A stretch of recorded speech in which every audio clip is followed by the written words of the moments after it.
podcast where best friends and next-door neighbors, Willow and Lillian, spill the tea on murder, mysteries, and other things that go bump in the night. So get your favorite teacup ready, and let's get into it.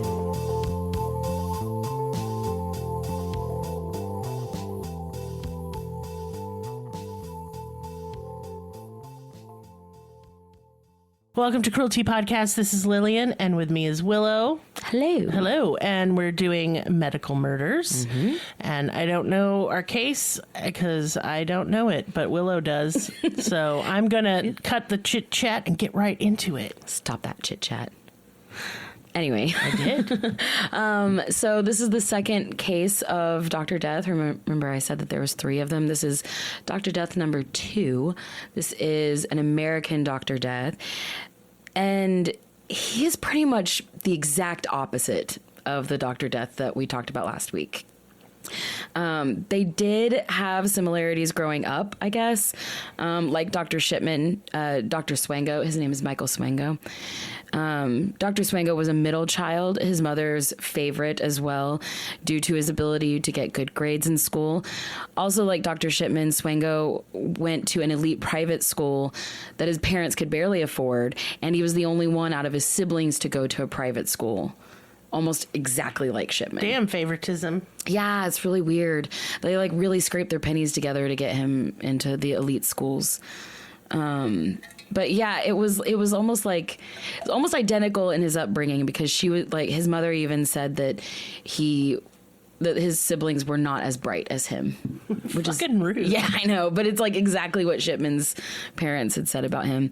Now, Michael's mother, Muriel, wasn't really one to show much of affection, but what little she did have, she gave that to Michael. And this type of parenting style was actually like really common in the 1950s and 60s when he was growing up. The idea that like you needed to limit your affection on your children because they could potentially be spoiled or self-centered. Oh, I remember that whole movement, and that was so crap. Very, very like robotic type of relationships. It was abusive. Yeah, if you scary. neglect your child emotionally, they're going to grow up weird. Yeah, and this guy did quite a bit because, you know, again, his mother wasn't very affectionate, but he was the only one that got the crumbs of affection. So it was even weirder, I guess, because his siblings didn't get any. The favorite child thing, I never find that the favored child appreciates the favoritism. No. I had that going on with my mom, and it was rough. I did not like it. Yeah. Mm-mm. Yeah, he really took that and expected it in life, I think. Oh, yeah. His father, John Virgil, I've heard him called both names. He was a U.S. officer who had served in Vietnam. And though he was barely home because he was really in and out quite a bit, when he was there, he was extremely militant to the children, like to a really weird, he took it to a weird place. He was very cold, very disciplinary. He was very strict. He'd make his sons stand at attention and march as if they were in the army. Then they would have to salute and do push-ups and all kinds of all the things that their father had to do. In training, he made their kids do. And it was just real weird. Just really, really weird. And then, of course, whenever he came back home from Vietnam, he came back home an alcoholic and became really abusive towards the children and towards his wife and just really violent. And so they got a divorce and all the kids went with their mother, just like Shipman. And Michael was basically the only child in that household, you know, at this point, especially now that the father is gone. He's definitely the only child to be shown any type of affection. And it gave him really like a hot head. He got quite the hot head about himself. He didn't have any friends because everyone thought he was fucking scary and fucking weird, because he was. He showed signs of a grotesque and very macabre nature early on. He liked wounds. And he would perk up at the mention of accidents or any type of bodily harm, like in a really gross way. Like he found pleasure in it. When he learned about the Holocaust in school, unlike all of the other children and the normal reaction, he became obsessed with it. He fixated on like everything that the people went through. He would obsess over like the way that the internment camps worked and the pictures. And I can't even look at those. I can't. They upset me. No, and I mean I've definitely seen very little. And it's like making me sweaty just thinking about it because it's just gut wrenching. But he obsessed over it. Oh, they just make me cry. He loved it. He absolutely loved the mass graves and the disfigured bodies and the signs of abuse and like what they did during the scientific experiments on people. He was just fascinated by it. He loved pain. He loved suffering. He loved death and he loved carnage. And that was just basically what he was into from the get-go, like from a very, very disturbingly young age.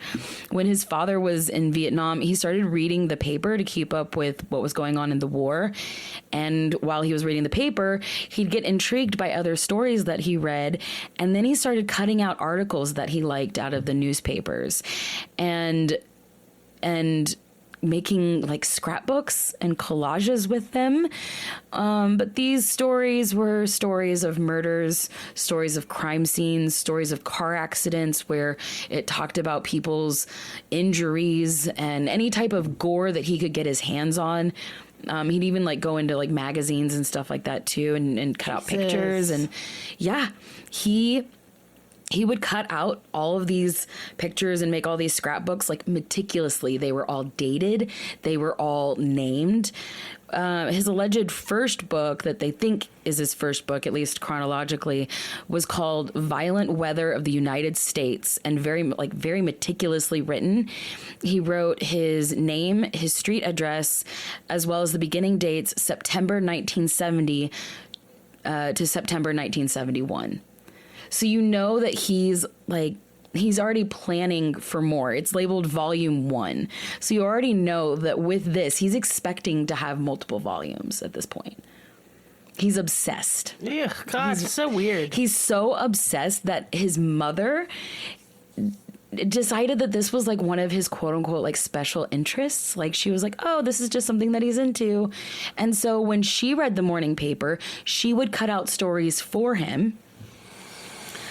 Basically, Lord love a duck. Yeah, and when people were like, okay, that's really fucking weird that you do that, she was just like, oh, well, he just keeps up with these things. It's a thing.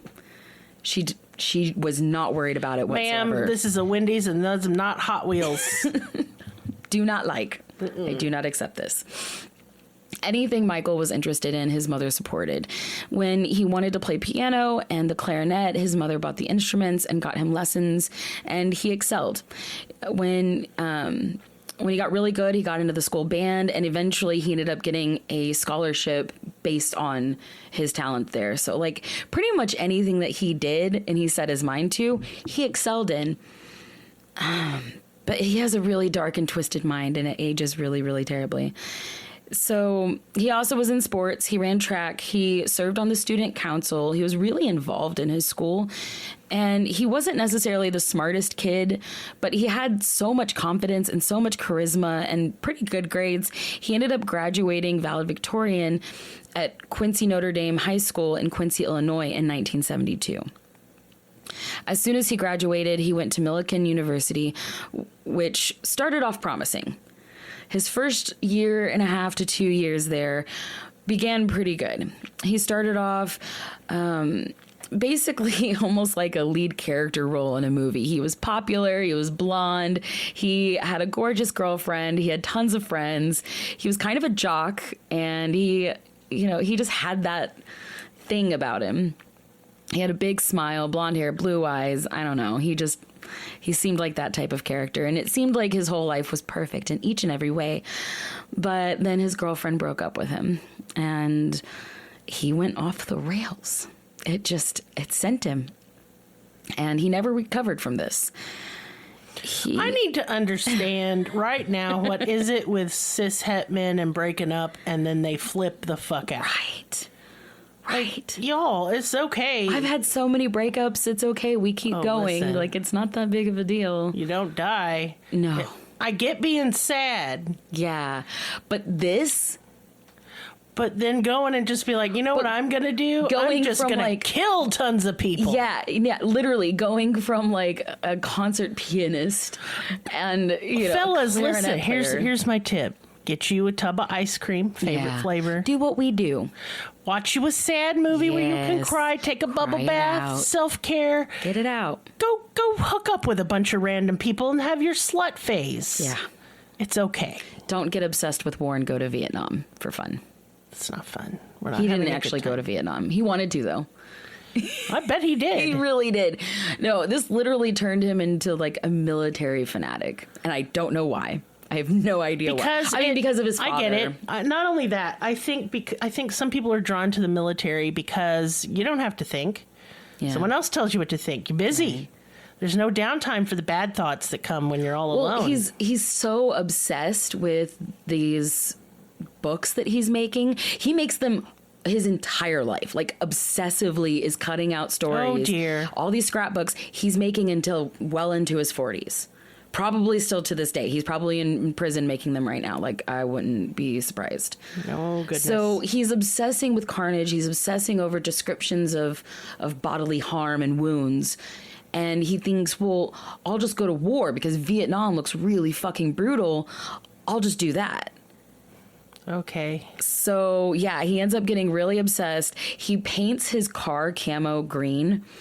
And when I read this, I instantly thought that he had like spray painted his car like in camo design, like the guy down the street. Yeah. Which, by the way, he had a camo spray painted shitty car, and then that car broke down. It's up the road on like some blocks, and then he had a shitty scooter. My God, that thing! That thing is so loud. My dogs hate it. No, this I had to look at him. It wasn't that. He just had painted his car camo green, the color. Oh, not green. the Spotsies. No, that's still a really pukey barf color to paint a car. I mean, I like it, but I like not green for a car. But it's he's going out of his way to be that guy. Is basically the point. He starts wearing military uniforms at school. Like, you're not even in the military yet. Calm down. Dude. And even after he goes into the military and comes back out, like, for years and years later, he's still wearing his military garb. It's just weird. He's weirdly obsessed with things. But, yeah, he ended up going to getting into the Marines. And he was basically like... He went through training. He became a sharpshooter, but he never actually got to go to Vietnam. So he was kind of like, fuck this. I don't want to be in the United States. He was like doing paperwork and shit. And he was just like, oh, I'm not getting to kill people. So he ended up dropping out of college and, going to the Marines. And then he ended up only doing that for a couple years. And then he got an honorable discharge. So he ended up doing everything that he needed to do. He ended up doing a good job in the Marines because there's so much you have to do to get an honorable discharge. But he did it all and he finished his duties and then he just left and ended up going back to school, this time to be a doctor, because he was like, well, if I can't see carnage at war, I might as well see carnage in a hospital. He's outweighing his options, basically, of how easy he is to, at least be accessible to pain, other people's suffering. That's all he wants in life.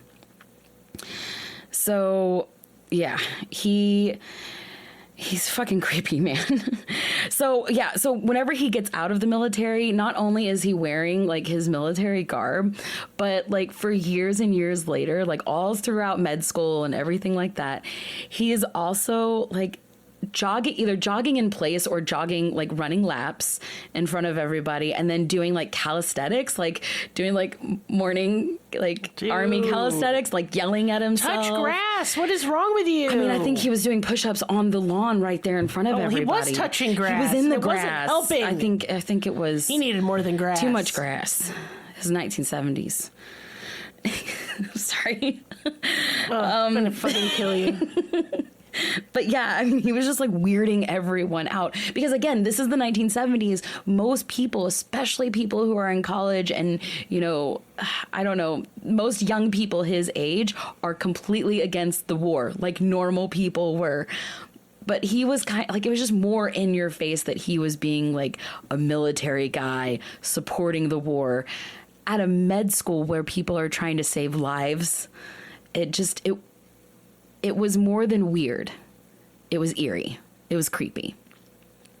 Also, whenever like instructors would like tell him stuff, like they'd get on to him for something or correct him on anything, he would stop and literally start doing push-ups right there as a form of punishment.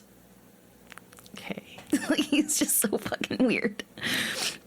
So yeah, this guy was out there. He ended up thinking that the best way, you know, to see human gore would be in the medical field, but he had a lot of studying to do. He had to go through community college to get into, you know, a bigger college, to Quincy College, where he double majored in chemistry and biology. He was really just trying to push out as much of this as humanly possible so he could get his degree and get to, you know, the hands-on type stuff. Which, by the way, his undergrad and chemistry thesis was on the unsolved poisoning of a Bulgarian writer named Georgy Markov, who had been living in exile in London. He had died days after being poked in the leg with an umbrella. Like, he was just walking down the fucking street. Somebody poked him in the leg with an umbrella as he was walking. That person kept walking by, and 4 days later, he was dead. I wonder if it was sepsis. No, it was... Oh, he was poisoned. He was poisoned. Interesting. Because, like, they modified the end of the umbrella to... Sounds like some shit the KGB be pulling. I don't know what that is. The Russian secret police kill people in weird ways all the time like that. Oh. They have, like, heart attack guns and shit. Oh. They're very fond of poisoning people who disagree with Putin, just saying. Well, I won't say what I think, then. Okay. So they ended up finding out that it was ricin poisoning. Ooh, ricin's nasty. Do you know about ricin? Because I didn't know about this until this study. I do. You don't want to share? You want me to? You go right ahead. So what I have learned is that ricin comes from castor beans. Yes, it does. Which, I don't know, I just find that odd. Because I use castor oil for my hair, I wouldn't think that it would be poisonous. Well, not in the oil form, of course. Yes. But yes, it is. Aside from injecting, ricin can also be inhaled or put in water in a spray bottle and sprayed. Basically, any way that it gets into your body or on your body, it will damage it. So whether it's in the skin, the nose, the eyes, the mouth, anything, breathed in, it'll cause fever, chest tightness, cough, fluid buildup on the lungs, and then severe breathing problems if eaten, vomiting and diarrhea, and it can cause bleeding of the gut and organ damage. It basically just ends up corroding wherever it is and killing you that way. It's awful. It's a painful way to die. There's no way to like save anybody from a ricin poisoning. No, there's no antidote. There's no antidote, and I mean, with even today's modern medicine, you can barely even just get comfort while you're dying. Like, there's it's really a painful, nothing you can excruciating organ failure, death, and it's just readily available. Mm-hmm. The reason it's not used more, it's easily traced. Oh, really? Indeed. Well, I think this is back in the early 1900s, this Georgy Markov case. So Oleander would have been a better choice. 1800s. If we're going to use natural Oleander? poisons. Yeah, some killer tips from Lillian. Yeah. Oleander's harder to trace because it doesn't stay in the body as long and then is only present in the liver for up to 12 hours after death. Wow. White oleander. Yes. I find poisoning very interesting because I think plants are really cool. Yes. But at the same time, like, super cursed knowledge. Like, I don't want to know. Like, I want to cover my ears because I shouldn't know this. Yeah, right? It's not allowed to know this. It's the same. But yeah, I find it interesting. It is. Apparently so did Michael Swango. So, yeah, he was... Make a scrapbook about it. He was obsessed with it. So, yeah, he knew that medical school was going to take forever. So, in the meantime, he studied to become a certified emergency medical technician, or an EMT. He graduated summa cum laude in 1979 and was awarded the American Chemical Society Award, which is just so creepy for what happens next. Yeah. Then he went to med school at Southern Illinois University School of Medicine. The university urged its med students to not get a job their first year of med school so that they could focus on their studies, but Michael Swango didn't listen. He didn't care about the school at all. He hated the school part of school. He wanted everything hands-on. He wanted the gore. So he got a job working for an ambulance company as an EMT, and he finally got to live out all those scenarios that he had imagined in his head all those years, cutting out stories from newspapers. Now he was there at the scene firsthand. He had a fascination with dying patients. He loved watching them suffer. He loved to look at the wounds and watching people take their last breath, the silence that followed by the chaos that ensued after someone dies. That is really what he was addicted to. He was addicted to not only watching the patient suffer, but the families and loved ones afterwards. I think he really like rivaled in the fact that he could comfort them after killing their loved ones. Yeah, like the last lady. Yes, exactly like that. Yes. What's wrong with you? I know. Not good. He went to classes and lectures all day and spent nights working as an EMT, hardly getting any sleep. But he was absolutely in love with everything that he did. He loved the firsthand experience. Now, in anatomy class, they had a human cadaver that was being dissected. And when everyone was done with that class, everyone left the room. Michael waited. And when everyone was gone, he flipped the body over and took a bunch of tools from around the room and just decided to see what these tools did.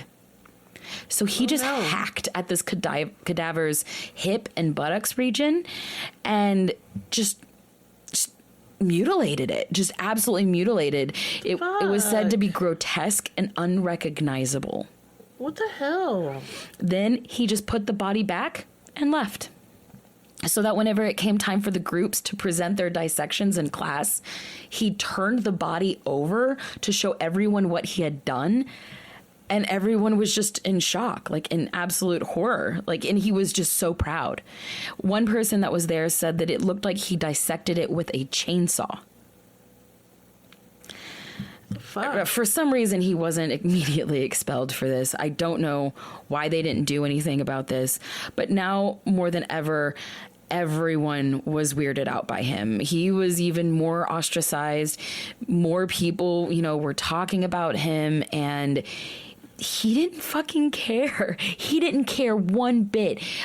It was almost as if they didn't affect him at all. His reputation at school had no effect on him whatsoever. He had tunnel vision on the gore.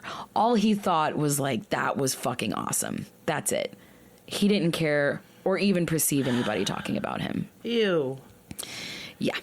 He had really, really indulged in his studies of pathology and his chemistry studies on toxins and poisons. He excelled in neurosciences in the classroom, but after the book work was over, part of his studies at Southern Illinois University included an internship at a campus hospital. Little did anyone realize he'd continue to grow his sick experiments here now on live patients. In the 3 years he was there, many patients ended up coding, and 5 of them died while he was either on duty or nearby. Most of them were patients that were on the mend, that were, about to leave, kind of. They were getting better, and then all of a sudden they just die. She did that shit too. Yeah. We do this a lot. Whenever we're researching, we end up researching very similar cases at the same time. I know everything's themed, but still, I don't know. It's interesting. So each student in class had their name on the whiteboard, and then underneath their name as a list, you had all of their patients that they oversaw. And one by one, as Michael's patients died, at this point, at this school, there will be 5. And one by one, as they died, he wrote over their name in really big letters, D-I-E-D, died. And this is not what we normally do. This is not protocol. This is not something. What the fuck? This was literally he was proud of it.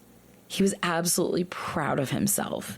And when one of the students asked him, like, do you not feel bad that your patients are dying? He was like, no, that's just what happens. Okay. So after many code blues, flatlines, airlifts, and deaths, which, by the way, a lot of his patients did get sick there, were airlifted to other places and then recovered shortly after, which, we saw with the other case. But after all of this is going on, his classmates ended up nicknaming him 00 Swango. Because, it's so hard to say because it's so stupid. Because like James Bond, he had a license to kill. Now, most of his classmates, basically all of his classmates took this as a joke. I don't think that they thought at this moment that he was actually killing them. They probably thought that he was just a really bad student and, those people happened to die on his watch. But they ended up making jokes and making fun of him. And if they had a patient that they didn't like or a patient that was obviously in a really rough state, they would make jokes saying oh, 00 Swango needs to take that case, basically to get rid of them. And it's a really terrible, morbid joke, but it's eerie how realistic that is. That's true. It's creepy. Right. But yeah, he didn't care. He didn't care that they were making jokes. He didn't even think twice about it. He just seemed to be one-track minded, strictly sinister. He was touted as being this super genius, but forgot things like where the heart was on the x-ray. He was failing or downright just not turning in reports. When he did turn in reports, he would take maybe 5 minutes to fill them out, when most students, if they were actually doing their work correctly, it would take them about an hour, because you had to do evaluations with your patients and things like that. And he hated paperwork. He fucking hated paperwork, and he put in absolute minimal effort. But because he knew what to say and because he was so manipulative, all of his papers that he turned in were perfect. He did them in 5 minutes. They were clearly forged, but they were perfect. So they got overlooked quite a bit. He also continued to creep everyone out around him, working on his little weird scrapbooks and making comments about death. He made some people so uncomfortable that none of them wanted to be around him. They all cleared the room whenever he entered, which was fine. He didn't want to be there or be around anyone anyways. He was much happier when the beeper on his hip went off and he had to go to an EMT emergency. So he would actually use this EMT job to skip classes and, get out of assignments and get out of, schooling. Many people would speculate, especially given his track record and the pace at which he would poison people, that he may be responsible for more deaths that we don't really know while working as an EMT. I don't doubt it. I don't either. No. He was a real creepy EMT. But, of course, because it's in a very high energy emergency situation, a lot of things can go overlooked and undocumented. And if they don't suspect anything, they're usually not going to do an autopsy. Yep, that's true. So, yeah. But at one point, he ended up... He was actually fired from the ambulance company because he tried to make a patient who was sick, who was suffering from a heart attack, person in the middle of a heart attack, he tried to make them walk to their car. He's an ambulance man, okay? He's got the thing right there. Yeah. He's got all the stuff right there. Just follow the directions. In front of the man's family. He tried to get this man to walk to his own car and have his family take him. Now... in a heart attack situation... that's not a good idea. That's murder. Yeah. That's murder. Yeah. No, he knew better than that. And he knew that 10 steps to the car could kill him instantly. He just didn't care. No, he didn't. Luckily, the man didn't die. Luckily, the man, ended up surviving. But, yeah, he thankfully got fired from this. In 1982, a month before he was due to graduate from med school, the school board found out that he had faked an OBGYN checkup in his second year. Apparently, he had just gone into the room where he was supposed to do the exam, didn't, and then just wrote everything down that he needed to on the clipboard and immediately walked out of the room without even speaking to the pregnant patient in the room. Yeah, because of course he's disgusted by women. Yeah. Makes sense. Right. And then he looked and then they looked into it. They found multiple reports, as well as many other students who came forward to say that Michael wasn't doing most of his checkups and reports, and he was supposed to. He was forging all of these patient documents.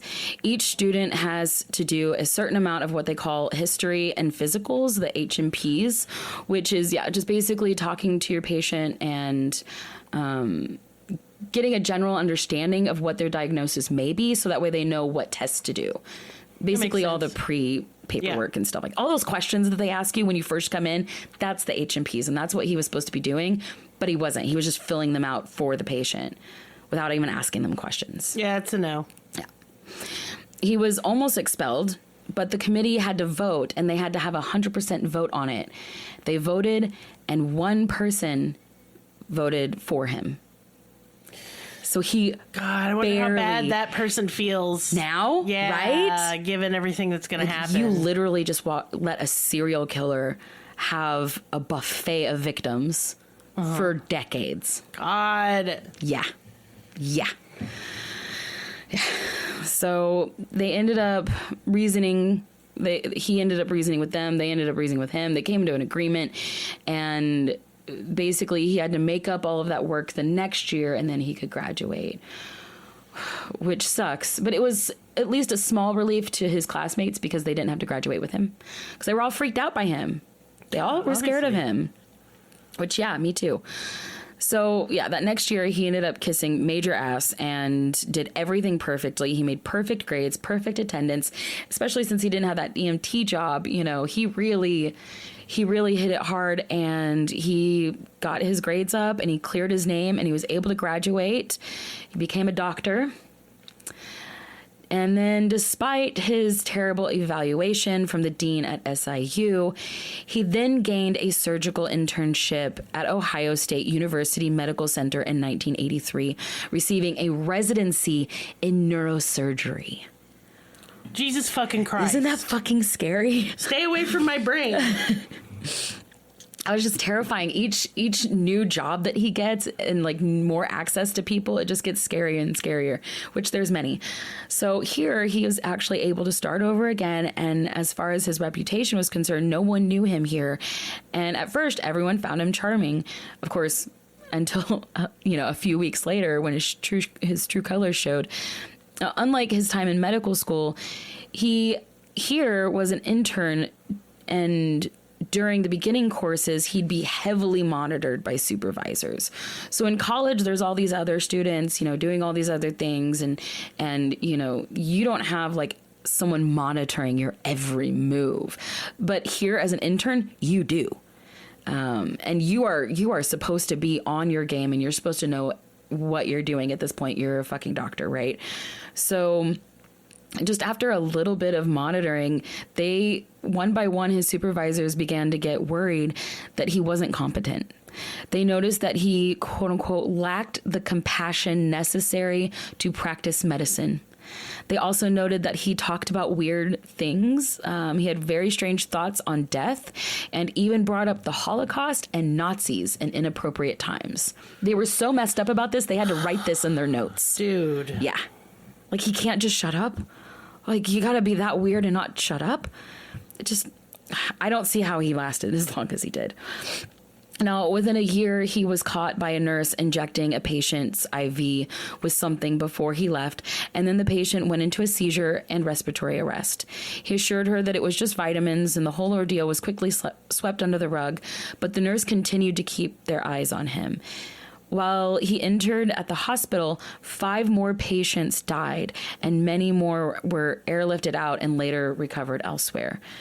He also worked as a paramedic, and he got just weirder and weirder and weirder and more sinister and more blatant about his really creepy fascinations. Still obsessing over his newspaper cutout collage books, he told one of his fellow paramedic coworkers that his ultimate ambulance call, his most, the one he fantasized about the most, would be, quote, a busload of children being hit by a tanker truck full of gasoline. That's what he's fantasizing at work. Okay, he doesn't need to have this job. No, he needs a really, really comfy chair with some straps to it. Yeah, he needs some help, not this. He later just shrugged this statement off as gallows humor, as a way to process the things that he was going through. And no, that's near. Near. At one point, he was spotted by his coworkers and fellow med students at the scene of a horrible car accident, off duty, in his street clothes, standing on top of the car with a camera, taking pictures of the victims of the car accident inside their car before the medics showed up. Okay, it's terrible. What the fuck? What the fuck? What the fuck? Like, it's so scary blatant, like so in your face that he doesn't care that you know that he's weird about this. Because he knows he can just get away with it. Michael Swango decided to apply his chemistry degree to real-world settings. He'd mix up various poisonous concoctions and poison a sweet tea in the commons area at the hospital. So where all of the employees eat. One day he brought in a big batch of donuts and for everyone, like, oh, here, I brought you guys donuts. Everybody's like, oh my God, why the fuck is Swango over here bringing us donuts? Like, we don't like you. Why are you? They obliged and ate the donuts. Because, donuts are yummy. And of course, they were all poisoned. They all ended up sick. And the sweet tea was poisoned, and they ended up sick from that too. Oh my God. So one of the fellow medics that was there that day, that had taken a bite of the donut, had gotten sick. He went home, recovered. That next day, he actually had to work with Michael Swango at a football game. They were just there as medics in case anybody, gets hurt, just standing on the sidelines. And Michael offered to go get him a drink from the concession stand. He came back with a Coke, and he's like, oh, thanks, man. He took a drink of that Coke and wound up violently ill for 3 days. Oh, he poisoned him again. Again. Damn. Yeah. His coworkers decided to search his bag, and they found a full bottle and an empty bottle of ant killer, which I think most ant killer has cyanide in it.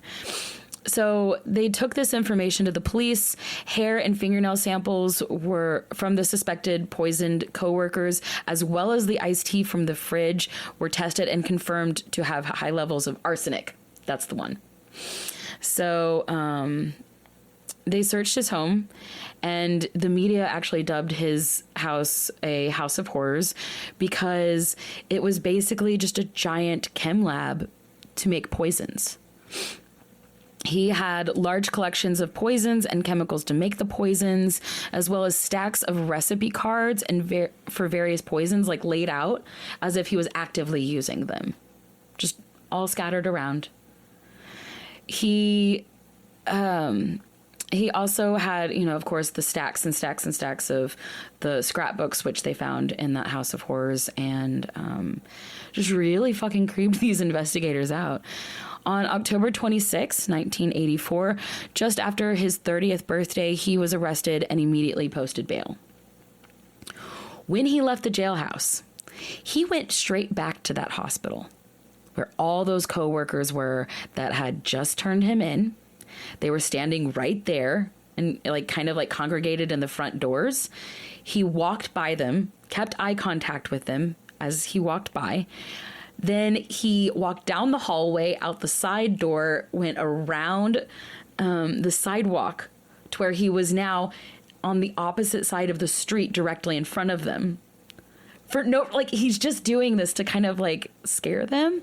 So he gets directly in front of them across the street, leans up against a telephone pole, and then just stares them down. Yeah, that's creepy as shit. Just stares. Leans his foot up, kicks his foot up, kind of gets comfortable. and just stares. I don't like that. I do not like. No me gusta. So, yeah. It just really creeped everybody out. But almost as an act of karma, I guess, Michael Swango was also being watched and followed by police and the FBI. Because they were like, okay, if he's poisoning people on this level, he's got to be doing more stuff. Yeah, he's got to be up to something else. Right. So everywhere he went, they followed. They'd creep behind him during his morning jogs and daily routines.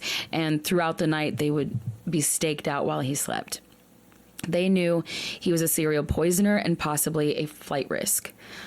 Almost in a strange, serendipitous sort of way, while Michael Swango was being taken in for questioning, he bumped into an old friend, a teacher from high school.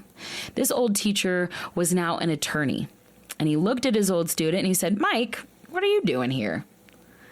And he looked at him and he looked very confused. He was like, "I don't know." So the teacher ended up becoming his lawyer in this trial. And I kind of think that he didn't believe he had done it. He really thought that this was all circumstantial evidence. No one had seen Michael actually in the act of poisoning. So, yeah, I think he really did believe him at first. He swore he was innocent and even asked the lawyer if he could have some of the paramedics that he worked with be his character witnesses. And I just don't believe he did that as a mistake or something, because he's stupid or careless. I think he did that to try to twist the perception of his innocence. Yeah, I agree with you on that. Because all of the coworkers were going to be character witnesses against him, or going to testify against him. So I don't know. They were really weirded out that he even thought about that. Either way, they refused and gave compelling testimonies against Michael Swango. And then months before the trial, Michael randomly went to Florida. And then he came back from Florida. And when he came back, he called his lawyer frantically and was like, "You got to get down here quick." His lawyer's like, "Okay, what?" He's like, "Come quick." His lawyer gets there and there's ants everywhere. It's just... This story is just so stupid. I fucking hate this guy. I'm just blinking. It's not good radio, but... There's just ants everywhere. He's like, "See? Ants. Ant killer. That's why I had syringes of ant killers, because of the ants. Look at all the ants." Did he go get some ants? He went to Florida and got ants that only live in Florida. Why couldn't you just get local ants? There are ants every fucking where. Just go to the fucking playground. Go get some ants. Spill a can of soda. It's you got ants. This is how we get ants. Put some sugar on the counter. You got ants. Yes. He makes so many stupid mistakes. I hate this guy. So yeah, the ants were tested and confirmed to be from Florida. So on May... Oh, he thought he was so smart. He did. That's what I'm saying. Everybody says that he's like this crazy, awesome genius. I think he just knew how to manipulate people and knew how to take tests. I don't think that he was that smart. So on May 3rd, 1985, Michael Swango was found guilty of 6 charges of aggravated battery. He only was sentenced to 5 years and only served 2 because of good behavior. He was released in August of 1987 at the age of 32, and everyone in Quincy, Illinois was terrified for him to return. Well, yeah. Because look what happened whenever he did last time. But this time he doesn't. Well, he's going to be a just good gone. boy? No, he's just fucking gone. Oh, he just leaves. Oh, yeah. He's on the run. Yeah. He actually left Illinois and went as far east as he could get. He settled in a little coastal town called Hampton, Virginia. Here, he tried to get a local medical license to practice medicine, but he had a felony, so his license was rejected. And this is going to be quite the trouble from now on, is basically his thing is that he's trying to get into hospitals and all of this, but he has this felony on his record. So from now on, he's going to try to circumvent this issue. So So he ended up getting a job instead as a counselor at a care center, helping students get into med school. So he's just kind of helping them through their beginning classes and tests and studies and stuff like that. His colleagues started to suffer from strange illnesses, vomiting, stomach pains, headaches. The longer that he was there, the weirder he got and the sicker everyone else got. Just everywhere else he went, Michael creeped, or just like everywhere else he went, Michael creeped these people out with his scrapbooking and strange and morbid comments about death and injuries. Eventually, when one of the employees ended up hospitalized, the staff at the career center went to the police and they started an investigation because this was very... it was very evident that he was doing something. They found out in the investigation, they found out about his previous poisoning. And so he ended up quitting and went on the run again. It's kind of a theme with him. Yeah, he's like, I didn't do it, bye. Whoopsie.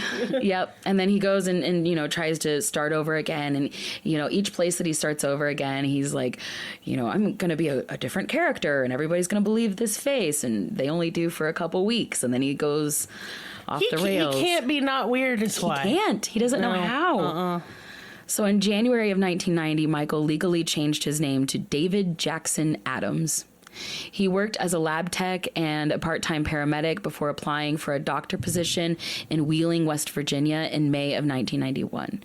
But because of his new name, not matching his, you know, degree and so in school records, he had to use his dead name. And since he was sure that they would find out about his felony, he actually decided to be upfront and tell them that this battery charge was actually just a fight that he got into. Okay. Yeah, and he really tried to skew the story or the narrative to be like, oh, this was like, you know, him defending himself. I was defending myself. Kind of I was not poisoning everyone, I swear. No, that's not poison. No. He even forged prison documents that backed up this allegation of a fight. He also forged a letter from the governor of Virginia that allegedly was recommending that he be reinstated. And he's like, see, even the governor said. Which obviously, like, nobody believed them. Nobody believed these forgeries. And if they would have pressed charges, these would have been felony charges. But they didn't. And they didn't notify anyone. They just let him go. And from there, he basically just bounced around from odd job to odd job for a while. But it wasn't enough for Michael. These odd jobs weren't like giving him the gore that he needed to satiate himself, but he needed to be in the medical field. He needed to be close to patients with plenty of victims to choose from and his, you know, alibis of being able to do their paperwork. He decided to enroll in an advanced life support course at a local hospital in Hampton, Virginia, hoping that this would help build back his, you know, all of the steps to build back his career into the medical field. It was here at this hospital that he met a beautiful 25-year-old nurse named Kristen Kinney. She had a bright smile and a warm and kind personality, and Michael fell hard for her. He didn't care that she had a boyfriend who was apparently kind of a deadbeat anyways. Michael showered her with gifts and attention, and soon she dumped her boyfriend for Michael. He smooth-talked her and completely charmed her into thinking that he was a stand-up guy, and she fully supported his initiative to find work in a hospital. Her being a nurse, she thought it was kind of the dream. Yeah, I get that, but this sounds like a nightmare. It is a terrible nightmare. I forgot to say trigger warnings at the beginning of this episode. We'll put it in the description. But yeah, trigger warnings of obviously poisoning and death that we've already talked about, but also trigger warnings on domestic abuse, gaslighting, and ultimately suicide. It's sad. So yeah, she believed everything that he said, fully, truly. She believed that he was just a very kind guy, that life had dealt him some bad cards. He started applying for jobs all across the country, which of course most of them were with falsified documents. Pretty much any job that he applied for were either including falsified documents or just forged shit completely. He eventually, in 1992, landed a job with a residency at a university hospital in Sioux Falls, South Dakota, on the other side of the country, thousands of miles away. His now fiancée, Kristen Kenny, moved with him. She had actually grown up in Virginia and kind of lived in this small town her whole life and lived close by her parents. And so this move across the country was a really big deal for her. Now, for the first time, it seems like Michael was on his best behavior at this hospital. He acts like a normal guy. He doesn't show anyone his weird scrapbooks. He doesn't say any weird things to anybody. And, doesn't bring up the Holocaust. So that's really fucking cool. But it only worked for like a few months. I was fixing to say it didn't last, I'm assuming. No, it did not last. And for once, he actually had some colleagues that liked him. But for some reason, Michael decided to try to join the American Medical Association. Man, just quit while you're ahead. Fuck. I don't know why he did this. It was like one of the stupidest things that he did. But yeah, this would definitely be part of what led to his downfall, because the AMA is not fucking around at all. As soon as they started asking him questions about his past convictions and the teacher's notes from his colleges, he withdrew his application, but it was too late. The people reviewing his application took note that he was working in a hospital again, which you cannot do, and they started talking amongst themselves about their suspicions and concerns. The official in charge of his file was actually talking to a friend who knew the dean of the South Dakota Medical Center that he was working at. They made a few phone calls, and by late November of 1992, Michael was suspended, urged to submit his resignation, or else they'd have to officially kick him out completely. Damn. Yeah, it all just came crashing down. All of this talk about Michael's alleged tainted past and his reputation as a doctor being completely destroyed around town, it really put a damper on Michael and Kristen's relationship. She couldn't see him the way that other people saw him. To her, he was a kind and gentle person, a good doctor. She couldn't fathom him hurting people. She couldn't stomach it. She couldn't even picture him poisoning people. Like, that would be so out of realm of possibilities. And, you have to understand that at this point, she's so gaslit and so manipulated that she's going to believe him. He's, essentially slow boiled her to the point to where anything that he says, she's going to believe. And I just wanted to take a second because I recently did a lot of research on gaslighting just to kind of get a better understanding other than like what the internet or what social media and memes want to say about it. And I did find that the term gaslighting, It's from a movie. it's a play that I think They got became made a into movie. Yes, it was a movie in the 50s, 60s. I didn't see it, but I have seen it. read about it. But yeah, apparently it's about a husband who, the house has gaslighting. And, through a lot of other manipulation tactics and lies and things like that, he is slowly dimming the gas lights in the house and making his wife believe that they're not actually dimming, that she's going crazy. Yeah, he she's drives losing her it. insane. Yeah. Yeah. Does she end up killing herself or dying in any way? Oh, gosh, it's been, I want to say, 15 years since I've seen this movie. But you go on and I'll Google it. Yeah. Well, it just is eerily and very sadly similar to what happened to Kristen Kenny, because that's it. Like, she didn't realize that all around her life, her idea of this man that she loved so much was all being manipulated, that she was being made to feel like she was the one that's going crazy. Because while she is really pressing him for more information about all of this, like, she's just really concerned, the more she presses him about it, the more he gets enraged, he gets mad, and the more mad he gets, the sicker she becomes. A little bit by a little bit, her stomach hurts. She gets these really bad headaches, but she just shrugs it off. Like, it's just stress. I can get through this. It's okay. You know, it's just a headache. I'll take a nap. I'll take an Advil or something, you know. She really she can't understand that she is being poisoned. That idea is not something that she can rationalize. She can rationalize the stress, though. Okay, so 1944, the movie Gaslight came out. No, she did not die in the end. Oh, okay. But it would make sense that he would have driven her so crazy that she would have killed herself, because that's a lot of times what happens. Yes, yes. Mm-hmm. That was the number one tactic used against me by my abuser, was gaslighting. Yeah. To the point where we would have like a huge argument, right? Hours and hours, and the next day, you know, I'd still be pissed. Right. And he'd be like, "Hey, what's wrong?" I was like, "Well, the argument yesterday really fucking sucked." And he would be like, "What argument? What are you talking about?" Ew. And I'd be like, "Come on, you know, the argument we had yesterday." He goes, "No, I really don't know what you're talking about." And he would bring up my previous head injury from my car accident. He'd be like, "You just don't remember things sometimes." He's like, "Are you sure you don't need to see a doctor?"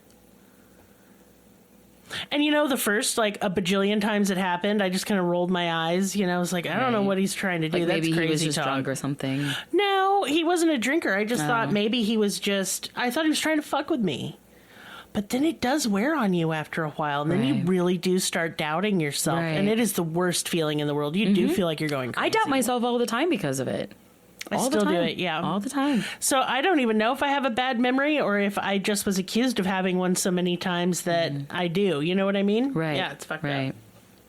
Yeah, it's real. And it really does have physical and psychological effects. Yeah, it's fucked. For sure. It's abuse. And if someone's doing it to you, you're being abused. Yes. 1,000%. So, yeah, she just tried to, you know, write it off as stress and continue on with her daily activities. When she left to go visit her family back in Virginia in the spring of 1993, she all of a sudden became better. Like, within a matter of hours. Shocking. Yeah. Says no one. While she was there, she was only there for like a handful of weeks with her parents. She ended up, you know, talking it through. You know, after getting better, she gained clarity.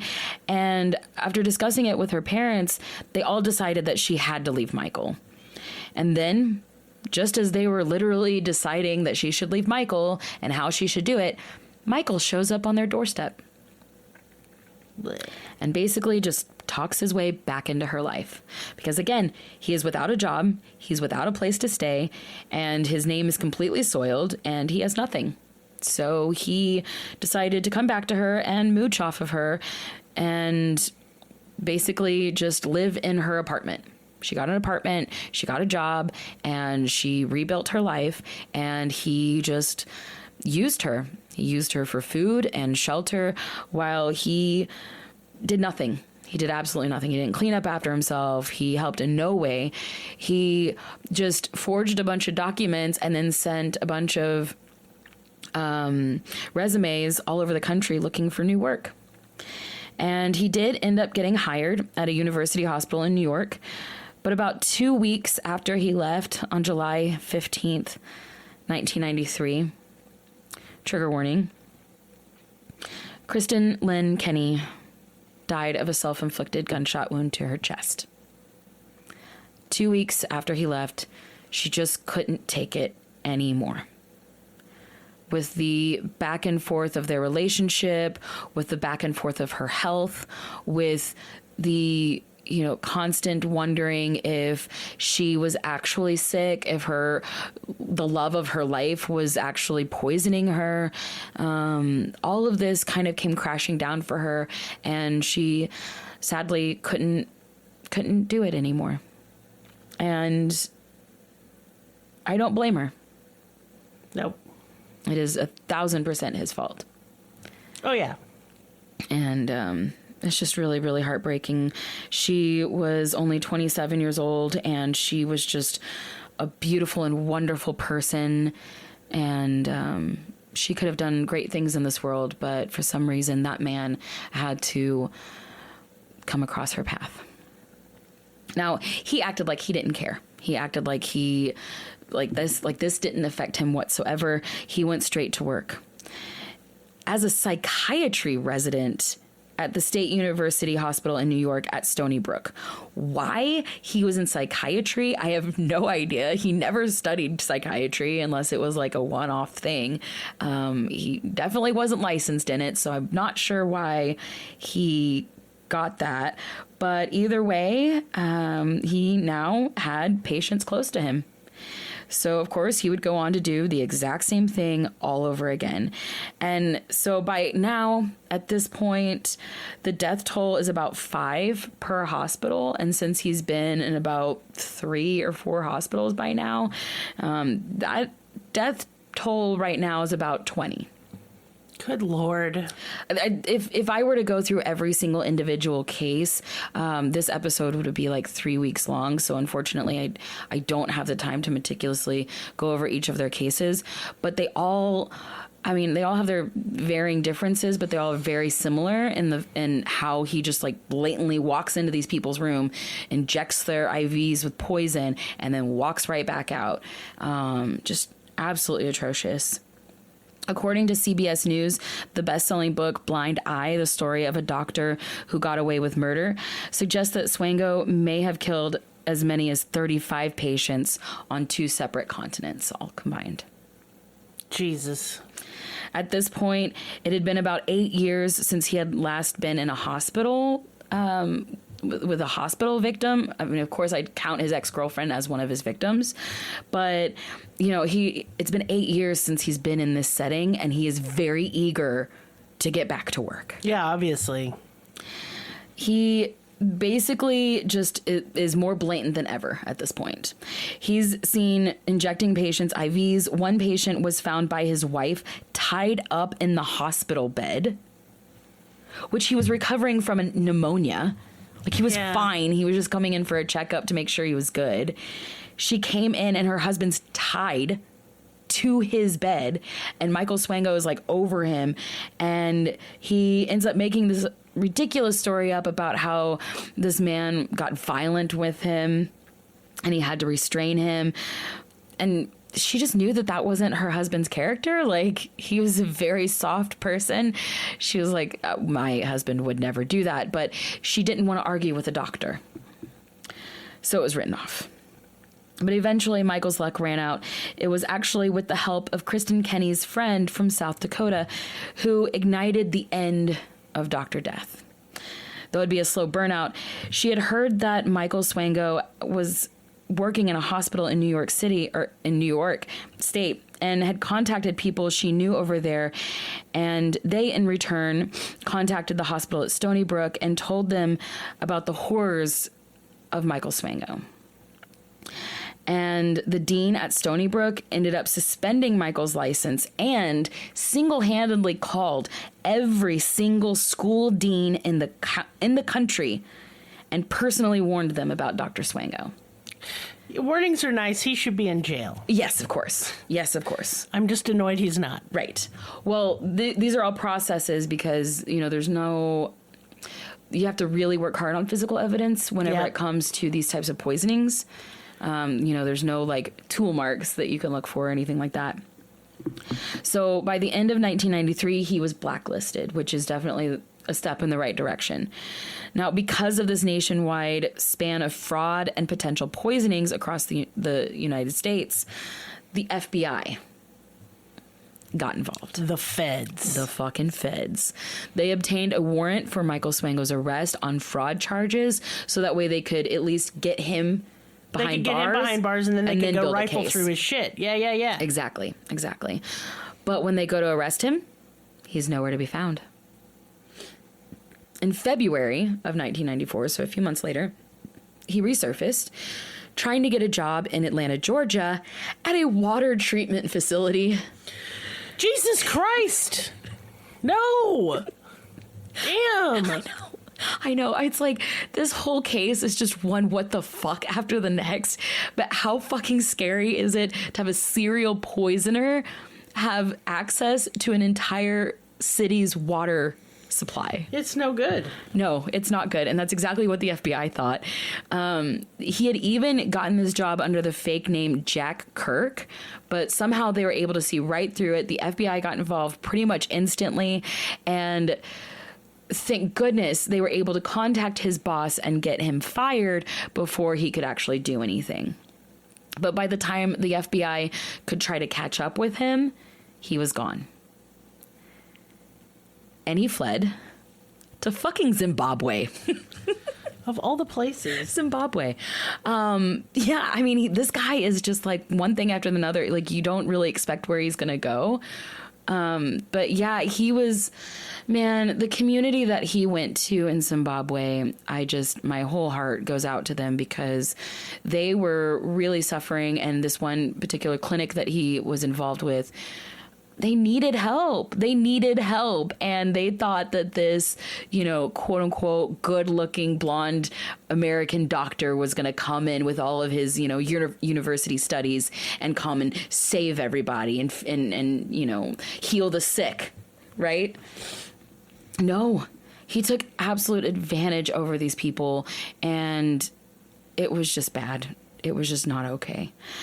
So there in Zimbabwe, several of his patients ended up dying. One pregnant woman started screaming, and all the nurses rushed to find 00 Swango up in there with a syringe in her IV, and they caused a ruckus, as they should. Yeah. He tried to play it off as if she was just being hysterical, but she instantly started sweating and vomiting, and thankfully they got the IV out of her to save her in time to save her and her baby. Oh, thank goodness. Thank goodness. But Dr. Swango tried to say that he was just flushing her tubes with some saline. They're like, no. The doctor and staff at the hospital, they all called a meeting to talk about their suspicions of Michael and, some of the things that they had seen.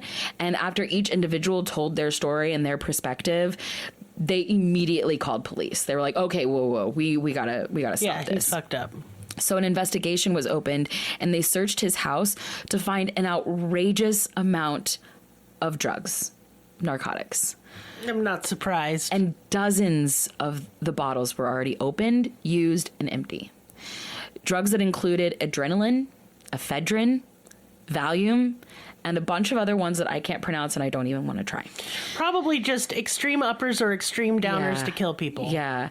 And some that caused like numbness or like succinylcholine, was that one? I think that's one of them. Yes. Succinylcholine is one of the most horrifying ways to be killed, and I will explain what it does. Yeah, do it. It is a paralytic agent. It is used during surgeries to paralyze your muscles. Yes. Including your breathing. Yes. That's why the machine breathes for you.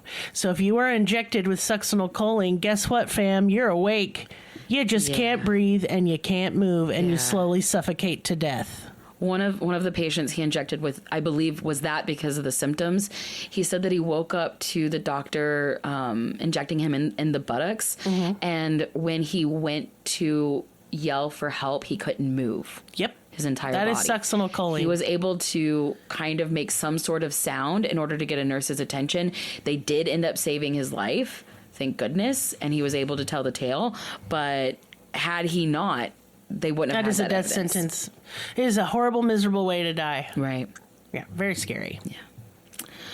So once they found his big stash of medicines and poisons and all of this, they went to make an arrest. And what did Michael do? He ran away. Yeah.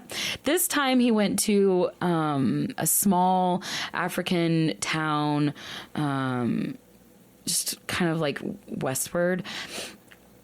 And he went into hiding there. He made up a new character like he does everywhere he goes. And he actually ended up saying that he was like in his late 20s when he's actually in his 40s by this point, which I heard someone talk about this and they're like, how the fuck do you pull that off? Like, no, he really did. He really did look like he was in his late 20s whenever he was in his 40s. I was like, I bet he just looked young. He really did. Maris looks 22. Yeah, he didn't have any facial hair, and helps. he had like a really big, like charismatic smile. Like, I hate this guy and I want to punch him in the face, but he had a good smile, and I think that I think that was what he used to charm people most. Now, in this small town, he played this new character and actually ended up finding an all-white Presbyterian church there where he met a civil rights lawyer that ended up fighting the case for him against this fucking clinic who's doing their best to save lives and stay afloat. He gets this lawyer, and this lawyer fights the case, saying that, like, Michael said that, oh, yeah, I just had all of those medicines because I'm a good doctor, and I just came here to give you guys free medicine. Like, I did you guys a favor. Gross. Yeah. And then this fucking lawyer was so good at what he does that he actually ended up suing the clinic, and they ended up paying Michael Swango got paid to kill these people and essentially torture them as well. Fucking disgusting. So while he's in that small village, he's like trying to like, you know, go through this court trial and then figure out his next moves. He's renting a place from a woman who he ended up actually getting really close to and becoming like kind of friends with, her and her daughter. And this is when he like really played up that he was in late 20s because her daughter was in her 20s and he was like trying to marry her or something. I don't know what his plan was with that, but he ended up poisoning them for a fucking course. So yeah, he ended up getting kind of chased out of that village and he ended up fleeing once again. This time he forged documents and landed at a job in Saudi Arabia. All right. So in July of 1997, Michael boards a plane to go to the Middle East, and by some fucking miracle, the plane has a layover in Chicago. Good. The second that man's feet touch American soil, the FBI is on him. They're like, hip, hip, hip, hip, hip, Yeah, hip, yeah. hip. Yeah. He was basically arrested right there, charged with federal fraud charges, which he pled guilty to. He was sentenced to 3 years in prison, which basically meant they had about a year and a half to build this case, which they had to work really, really fast. Because, I mean, we know that like even fingerprints and hair samples take months and months to process and things like that. So they had basically a year and a half to get this guy on murder charges or else he was going to be out. In July of 2000, literally days before he was due to be released, the feds charged him with the 1993 deaths of three of the 5 suspected VA hospital victims. So they at least got like a positive toxicology report for 3 of them. Good. Their remains had to be exhumed, and through tests and evidence, they found evidence of poisoning. And they had, I can't go into it because of time, but the way that they found out about the poisons in these people's bodies was really interesting because poisons leave your system so fast. Most do, yes. Mm-hmm. So they had to kind of reverse engineer what the body would have done in reaction to the poisons. That's right. That's exactly what they do in the case, especially of succinylcholine, because it doesn't last in the system very long at all. Yeah. I thought that was really interesting. That is. So he pled guilty to the 3 murder charges and was sentenced to 3 congruent life sentences. He later also pled guilty to the murder of a 19-year-old girl named Cynthia McGee, who died while recovering from a car accident. So scary. Like, this 19-year-old girl, I believe that she was on a bicycle when a car hit her, and it wasn't very fast. She wasn't injured that much. Like, she had like minor injuries. She was just recovering. That's physical all. injuries, and she died of poisoning. And it's just so fucking sad. There's so many of these cases where the people had very minor like physical injuries, or like that one guy was recovering from a pneumonia. One guy that they exhumed, he had actually gotten the wife to sign a do not resuscitate form, and he was put into a coma by Dr. Swango. When they dug him up and did an autopsy on him, they found a cotton ball stuck in his throat. My God. It's just, I wish we could go back and look at all of the people that died under his watch. They're not gonna. They're not going to, No. and it's really hard to even try, especially with the EMT and paramedic work. But my God, you talk about prolific. Like, I know that Dr. Shipman had like 250, 280, but he was so quick. And so, and the deaths were painless. Like, he used morphine across the board. It's just so eerie how that doctor death and this doctor death are so different, but yet so prolific and so terrifying. Yeah, it's real fucked up. Fuck. fuck. So yeah, I'm really nervous about the next doctor death because I haven't really looked into that case yet. I kind of have to do them one at a time this month because there's just so much information. But that Dr. Swango, 00 Swango, girl, I don't like him. What a piece of shit. He's just something's not right with that one. No. And you know what is right, though? Business time. Girl. Yeah. Hey, y'all. Guess what? I read tarot cards. Bet you right. didn't know that. She but does. now you do. Almost 30 years of experience. Let me put your mind at ease. Let me give you some encouragement. Seriously, I've been needing her to read me tarot lately. And I read tarot. I love tarot. But sometimes you just need somebody else to do it for you to have a better perspective. And she's Because the each girl to go reader to. puts their unique perspective on their interpretation of the cards. Right. And I let that, what I do with a reading, especially you're wanting to get the full reading because it's more comprehensive. Right. But I let the cards just tell me a story. And I connect them all together. It's some good shit. I will have my email Help clear address. your head. Helps clear your head, clear your thoughts, release some of that anxiety so that way you know what to plan for. Yeah. And, for women, you know what I pull so much is cards saying that, like, their work-life balance is fucked. Because women just take on too much. We do. And they internalize so much. And, sometimes it's just good to hear it because people in your life don't notice that you do all these things. So it's good to get a little kudos from the universe. Right. A little gold star feels nice. It's a nice thing to do for yourself. You can contact me. I'll have my email in the description, and there's a link to my Facebook page. You can contact me through there as well. I'm running specials all week, so just message me and see what they are. It's a good time. Right. We have a Patreon. It is an excellent place to be.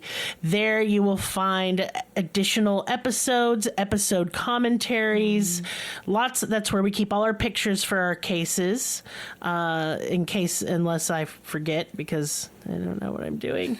But the way we try put to them help. up, we put them up. Yeah. Willow's really better with the pictures than I am. I'm just like, here's the guy. I basically present a mini documentary in Kind picture of, form. yeah. But it helps my brain. Helps me get everything. And those are all public posts, though. So if you want to see the case photos for this, for example, mosey. Go mosey. And you can look at the Patreon case photos, too. But you do need to be a subscriber to get a hold of the episodes. We have 111. Somebody make it 120 for me this month, and I'll be a very happy Lillian. So thankful. I'll probably be running a contest this month on Patreon. And that means if you become a patron, I'm going to give you something. I have a good idea. What is it? Let's for a hear contest. it. Let's just spitball it right now. What is it? Because we really need reviews and ratings. If you screenshot your review and send it in. Yeah. Criticism, I appreciate being sent to my email. Yeah, we love criticism. Just don't put that on the. Because we're a young podcast, it really hurts. We're a small business, a very, very, very small business. And just because, look, here's the thing. I don't expect this podcast to be for everyone. It's not made for everyone. Yeah. But if you're just rating it because you don't like my personal politics, I think that's a bit silly. It's not quality of the podcast. It just means it wasn't for you, and that's okay. And that's why I bring this up, because we have had like the occasional 1 stars just because people don't agree with us politically. And the hate mail, that's fun. That's fine. I mean, I don't care. No, but those are fun. I'm not political. I'm into human rights, and I don't feel like that should be political. But that's neither here nor there. It helps. It helps the podcast. If you like us and you want to help us, we'll see about that. Like, I'll figure out some kind of. I may do 2 Patreon contests this month.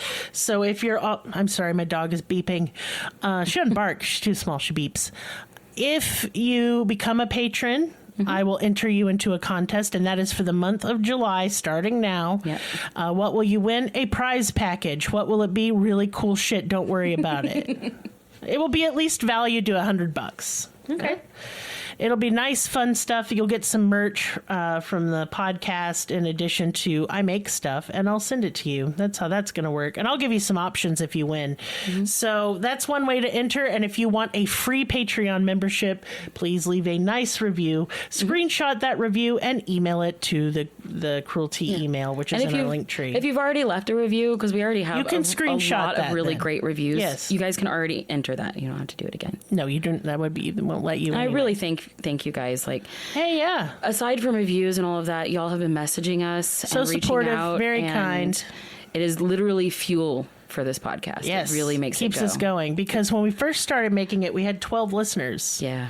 And now we have a lot more than that.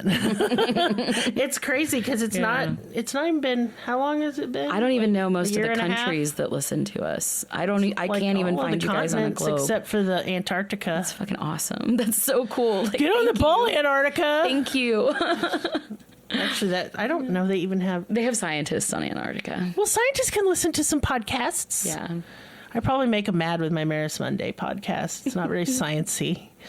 Anyway, hey, if all you can do to support this podcast is listen, I appreciate you. Hey, small business people, let me throw this out here. Yeah. Let's work together Yeah. as small businesses. And if you want to figure out how to get your products featured on our podcast, a little commercial that we do, please email me and we'll set that up.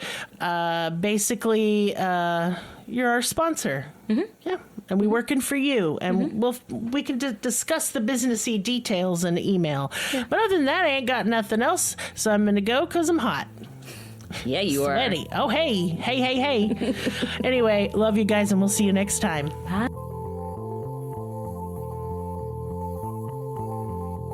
Us on your social media platform of choice.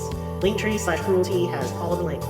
Check out our Patreon for exclusive episodes, merch, ad-free episodes, live ghost hunts, and much more. Please be sure to subscribe. New episodes are uploaded weekly. Thank you so much. See you next time. Music and production by Libby.